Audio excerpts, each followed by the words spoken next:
Hi, I'm Tariq Melrose. If today's press conference was supposed to build trust, someone forgot the trust part. What we got instead was spin, dressed in concern, wrapped in carefully rehearsed lines.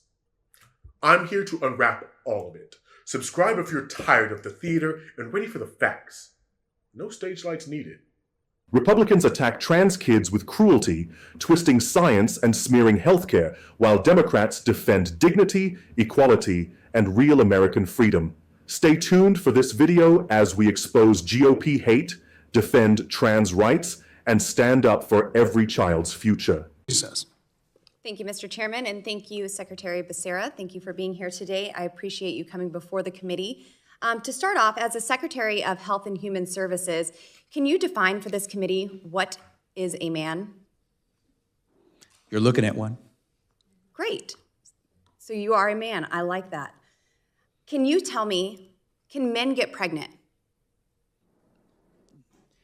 Unless you know something I don't, I think the answer is pretty obvious. What is that answer, sir? I'm asking you, is there something you know that I don't know that would say that a man... Well, I'm asking what you know. Can men get pregnant? I'm not aware of it. Okay.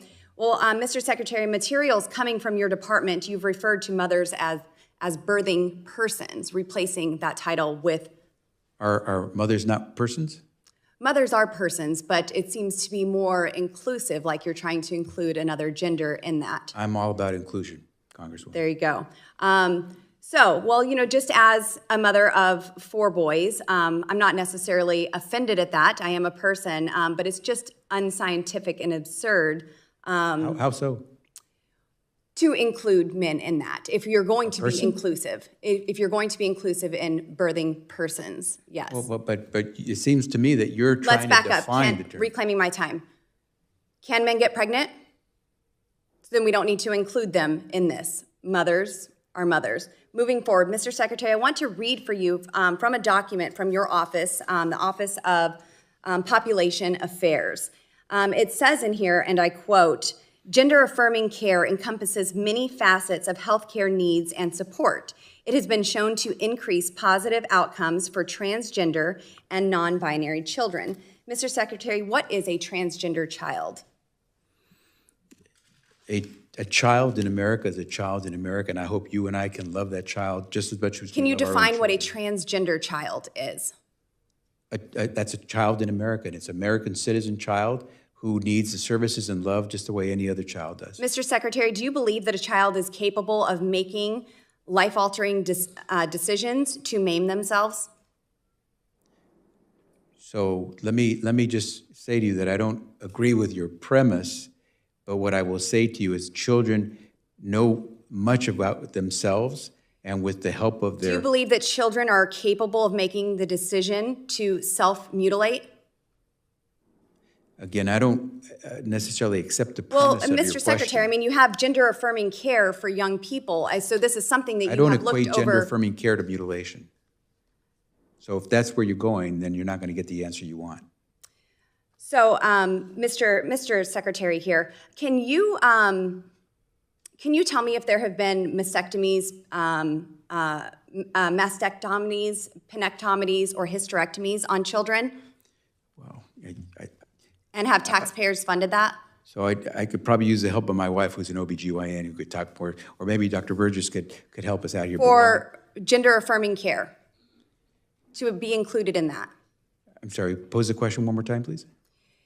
In this gender-affirming care, Mr. Secretary, have there been tax dollars put forward to fund mastectomies, penectomies, and hysterectomies for sex reassignment purposes for minors with gender dysphoria? So Americans are entitled to receive healthcare services. If they are entitled to receive any of the services that you just mentioned, then it would be against the law for us to try to deny them that care.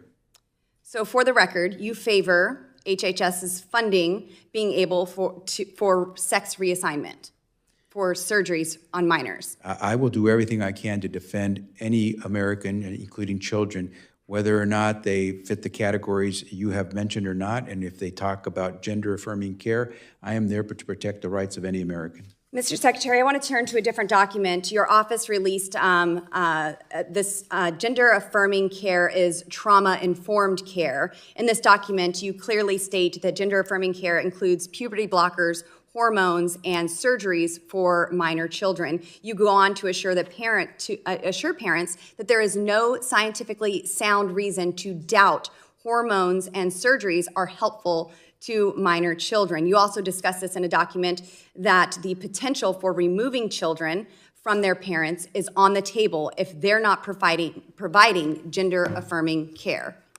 Mr. Secretary, do you think that parents who believe in two genders only should have their children removed from them? Secretary, Mr. Secretary, you can answer or respond in writing. Her time has expired. I can respond very quickly. Congresswoman, I believe in supporting and protecting transgender youth. I believe that they, along with their parents and their caregivers, will make the best decisions. And I would really urge that politicians like you stay out of their business. I would urge that children get to stay with their parents. Gentlewoman's time has expired. The committee Mr. Chairman, may I please have unanimous? No, you can't. No, you may not. We're on a very tight time frame, and there are enter votes this into being the called. congressional record. You may. Oh, yes. You, Thank you, sir. without objection, you may do that. All right. The committee will be in recess. Please hurry back after the second vote. What we just saw in this exchange is a perfect example of how Republicans twist public hearings into circus acts. They come in with pre-scripted gotcha questions, not to solve problems, not to defend families, not to improve healthcare, but to score cheap culture war points. When a member of Congress spends her limited time obsessing over whether Secretary Becerra can define what is a man, you know right away that this isn't about policy. It's about distraction. It's about deflecting from the real crises everyday Americans face. Healthcare costs, economic insecurity, climate disasters, student debt, gun violence. Instead of tackling those urgent issues, the GOP chooses to attack transgender children and their families. That's not governance. That's cruelty masquerading as oversight. Secretary Becerra answered as any responsible public servant should. He focused on inclusion, compassion, and respect for families making healthcare decisions with their doctors. He said clearly that a child in America is still a child in America, deserving of love, protection, and access to care. That's the humane position. That's the moral position. Contrast that with the Republican framing. They reduce young people to political props, dehumanizing them, mocking them, and deliberately spreading misinformation about gender-affirming care. Let's be real. Gender-affirming care is supported by every major medical association in the United States. The American Academy of Pediatrics, the American Medical Association, the American Psychiatric Association all recognize that affirming care saves lives. It reduces depression, reduces suicide, and gives young people hope. Republicans don't want to talk about that.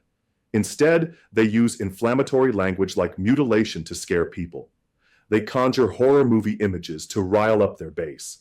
But when you peel away the rhetoric, you find nothing but cruelty, ignorance, and political opportunism. And here's the irony. The same party that screams about government overreach is perfectly comfortable inserting politicians into the most personal, private healthcare decisions families make.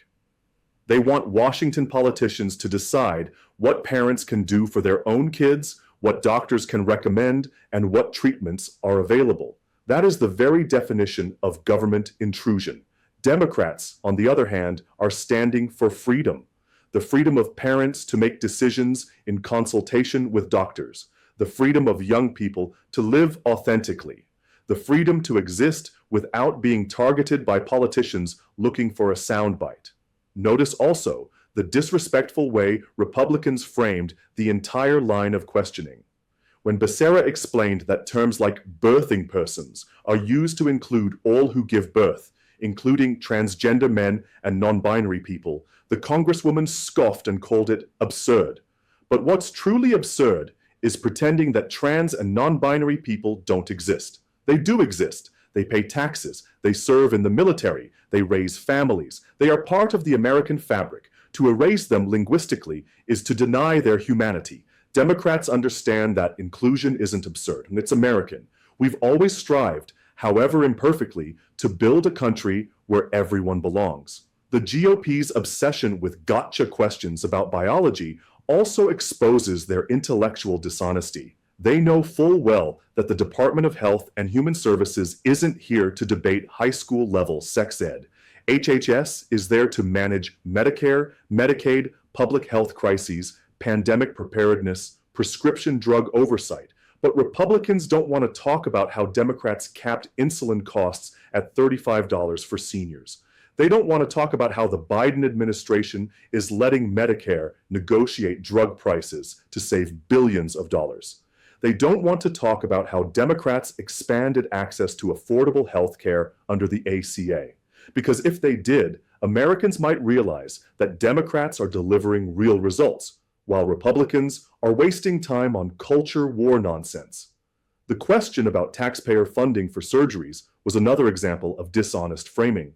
Republicans want you to imagine that the federal government is out here handing out hysterectomies to children like Halloween candy. That's not reality. In reality, gender-affirming care for minors is overwhelmingly non-surgical. It usually involves counseling, family support, and sometimes puberty blockers prescribed under careful medical supervision. Surgeries for minors are extraordinarily rare and only considered in very specific cases, with parental consent, medical review, and years of evaluation.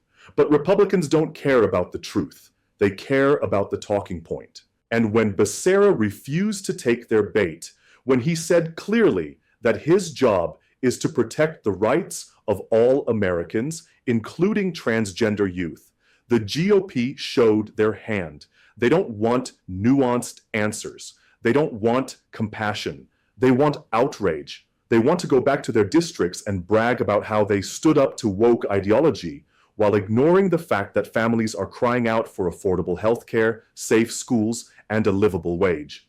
What's really telling is how quickly Republicans jump from talking about inclusion to threatening families. In that exchange, the Congresswoman accused HHS of supposedly plotting to remove children from parents who don't provide gender-affirming care. That is pure fear-mongering. It's baseless. It's meant to terrify parents into thinking the government will snatch their kids away. Democrats believe in keeping families together, supporting parents, and ensuring kids are safe. Republicans, meanwhile, weaponize fear and lies to score headlines. Let's also step back and think about priorities. While Republicans are ranting about whether to say mother or birthing person, Democrats are passing the Inflation Reduction Act, investing in clean energy, cutting child poverty, and lowering prescription drug costs. While Republicans scream about wokeness, Democrats are rebuilding infrastructure, creating jobs, and defending democracy against authoritarian threats. Which side is actually governing? Which side is actually delivering for the American people? The answer couldn't be clearer. Secretary Becerra kept his composure throughout this nonsense because he knows the truth. Healthcare is about saving lives, not scoring political points. Democrats are standing with doctors, parents, and kids. Republicans are standing with bigotry, fear, and misinformation. And let's not pretend this is a fringe issue. This culture war is central to the GOP's playbook. They don't have economic policies that help working people. They don't have climate policies that address the crisis. They don't have healthcare policies beyond repeal Obamacare. So they latch onto scapegoats, immigrants, LGBTQ Americans, women, teachers, and hope that outrage will substitute for leadership. But here's the good news. Americans are seeing through it. Poll after poll shows that the majority of Americans support LGBTQ rights, support healthcare access, and oppose politicians interfering in private medical decisions. The Republican Party is on the wrong side of history, just as they were wrong on civil rights, wrong on women's rights, wrong on marriage equality. They are wrong on trans rights, and history will remember. To my viewers, don't get discouraged by these ugly hearings. Take them as proof that Republicans are running out of ideas. If all they can do is yell about pronouns and spread misinformation about healthcare, it means Democrats are winning on substance. We are delivering on jobs, healthcare, climate, and justice. That's why they're so desperate to distract. We need to stay focused. We need to keep pushing for policies that uplift working families, defend marginalized communities, and expand freedom for all. Because that's what this fight is really about. Freedom. The freedom to make healthcare decisions without political interference. The freedom to live authentically. The freedom to raise your kids without fear of government-mandated discrimination. That is the Democratic vision. That is the American vision. So next time you hear Republicans ranting about what is a man or fear-mongering about mutilation, remember this. It's not about science. It's not about kids. It's not about truth. It's about power. And the best way to take away that power is at the ballot box. Vote for leaders who believe in compassion, inclusion, and justice. Vote for Democrats. Thanks for watching, everyone. This has been Tariq Melrose Vlogs, breaking down the GOP's lies and standing up for the truth. If you believe in equality, justice, and real freedom, make sure to hit that like button, drop a comment, and subscribe to the channel. Together, we can keep exposing the right-wing hypocrisy and keep fighting for a better America. See you in the next video. Stay strong, stay hopeful, and stay loud.